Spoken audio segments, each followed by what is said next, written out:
So now I want to come back to 2024. And now that we are in the capitalist era in the Indian economic story, while we've become the fifth largest economy in the world, I think, sir, we have to rethink our benchmarks and we have to get rid of all the Pakistan narrative and the socialist era narrative.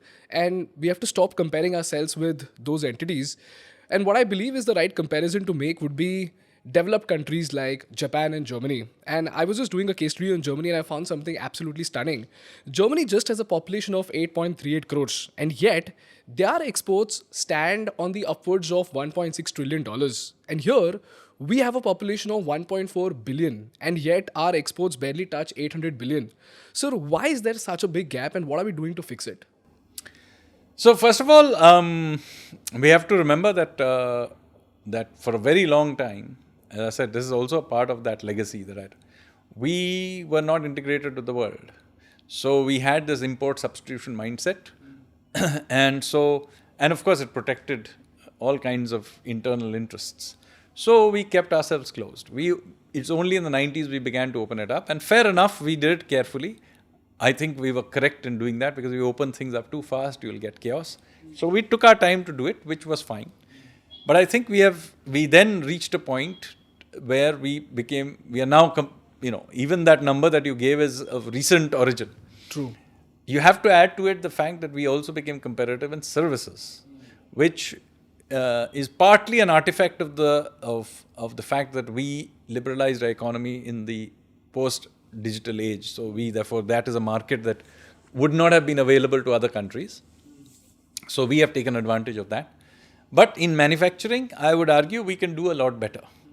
And that requires us now to be much more aggressive and you will see that we talk a lot about manufacturing. And even though there are people who argue that India should somehow just use the services pathway, this government has been strongly stating over and over again that, why should we give up manufacturing? There are many benefits to this. One is that, we happen to be unique in that we have a domestic market that allows leveraging up. We are one of the few countries which actually have the skills to absorb this. We already have many of these big companies here, and there is this general China plus one environment. However, that is the good side. However, the bad side is the world economy is not growing. So it's always easier to grab market share in an environment that is expanding rather than one that is stagnant. So the Chinese had the advantage that they did this in the 90s and 2000s when the world was globalizing very rapidly, and therefore, in an expanding environment, you can grow fast anyway. Now we are in a stagnant global environment, relatively speaking, and we have to grow in that. Now, I'm not saying it will remain like this forever. I'm sure the world goes through cycles. We'll also get a good phase at some point in time. But while we are waiting for the cycle to turn, we have to keep investing on the supply side of the economy. That requires that we invest into being competitive. There's many things we need to do. First of all, we need to get our trade-oriented infrastructure up and running. Okay. Trade-oriented infrastructure. Yeah. So that means that, our highways, our airports, our business processes in the customs, our ports are up to speed. And you can see that we are building, for example, our ports have become a lot more efficient than they used to be a decade ago. True. Radically. Similarly, we are building this massive new port in Vadhavan, just north of Mumbai. Our airports are not only a lot better than what they used to be, but also we are building these brand new airports in many places, but two really big ones, one in Navi Mumbai, one east of Delhi in Greater Noida, and so on and so forth. So that is one part of it, just getting the physical infrastructure up and running. The second thing is that we need to get our business processes up to speed. Some progress has been made in this, and I will give you some examples of how things have improved. For example, patents. Okay, just 6-7 years ago, we used to do just 10,000 patents a year. That's the number of patents we used to grant, and more than half of it used to go to multinational companies, which were just regularizing their patents in India. So they are not real innovations in India's context. Okay. In the last financial year, 23, 24, we did 1 lakh patents a year. So in 7 years, we have increased the number of patents granted by the system 10 times. Okay. How, sir? By improving processes and doing a whole bunch of things. And I've written extensively about it. You can read about it. Okay. Okay. So that's one kind of, I'll give you another kind of process reforms. You know, everybody talks about ease of entry. But actually, for an economy based on creative destruction, you need ease of exit as well. Ease of exit. Yes. You know, how easily can you shut down a company?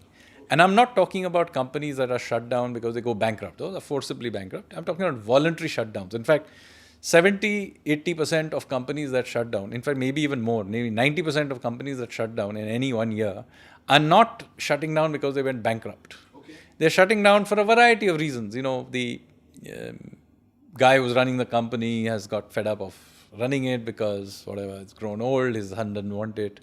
Or they can be a large company that is shutting down a subsidiary, any number of reasons why, for entirely voluntary reasons, companies get shut down every year. Now, earlier, this was a real headache to shut down a company, even when nobody was objecting to it. It was not like there was a case that was outstanding, or there was some outstanding, some amount, or there was some dispute. No. There were large numbers of companies which everybody agrees it should be shut down, but it would take years to shut them down. Why? Well, the processes were ridiculous. For example? You had to get NOCs from various people. You needed your company's name to be published in the newspaper. That for some reason would be delayed. And there's a whole list, and I've also written about this extensively. Okay. Now, about a year ago, we created something called CPACE. Okay. Which the Ministry of Corporate Affairs created. They simplified all the processes and they've automated it. Guess how long it takes now? So what used to take years, 3-4 years, now takes 90 days. 90 days. 90 days. We are the fastest place in the world to shut down a company voluntarily if there's no dispute. Interesting. Okay. So why I'm bringing this up to you is that, you know, you can dramatically change something, you pay your attention to the processes. So we are not paying enough attention to these processes. There are thousands of them. You know, our metrology, legal metrology laws. These are the laws relating to labels and weights and measures and things. You know, we need to simplify them. We need to, you know, there's a lot of unnecessary criminalization of things which lead to harassment, rent seeking, and all kinds of things by officials. All kinds of things happen. Okay. So we need to simplify them and create. Similarly, you take our income tax system. The rules are still very complicated, but the process, thanks to being put online, has become radically easier. The refunds come through much more quickly. Things are all connected. We have anonymized it. So hopefully the amount of random harassment, etc., has gone down. So point I'm making to you is that we are at every step we are trying to improve. It is not that this is perfect, and with every change some other wrinkle appears also. So we have introduced the GST. We certainly a dramatic improvement on the plethora of rules, state level octroi, all kinds of garbage we used to have has gone. But there are all kinds of kinks in the system even today.